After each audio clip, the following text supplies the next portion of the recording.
هغه غزوه احد چې شیطان افواه خورا کړله چې پیغمبر خدا شهید شو خلق صحابه اوتر شو صحابه پریشان شو چې حضور علیہ السلام مونږ نه جدا شو پیغمبر علیہ السلام مونږ نه لاړو زمونږ زندگی نیمګړې شوله زمونږ ژوند کې هغه خوږوالی ختم شو صحابه هم د کورونو نه منډې وهي بعضې صحابیه هم راځي په دغې صحابیو کې یو صحابیه ده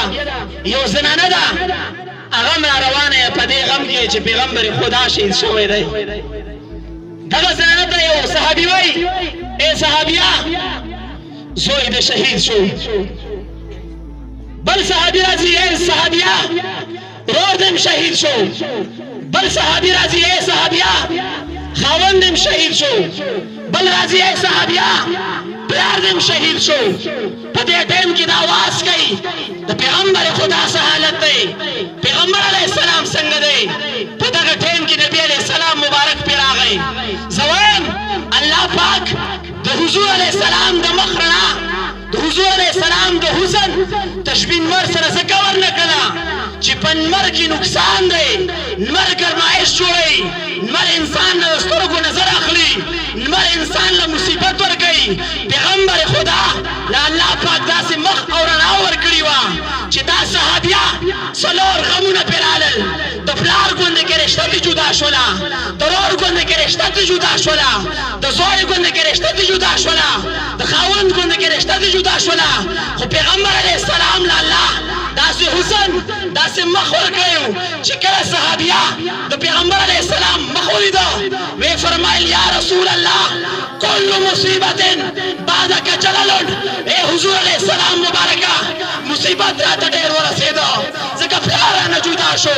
تکلیف راته ډېر ورسېده زوی رانه جدا شو غم راته ډېر ورسېده ځکه خاوند رانه جدا شو خو کل مصیبت بعدک جلل خو چې حضور علیه السلام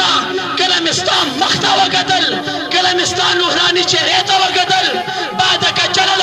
الله پاک رانه ټول مصیبتونه ختم کړل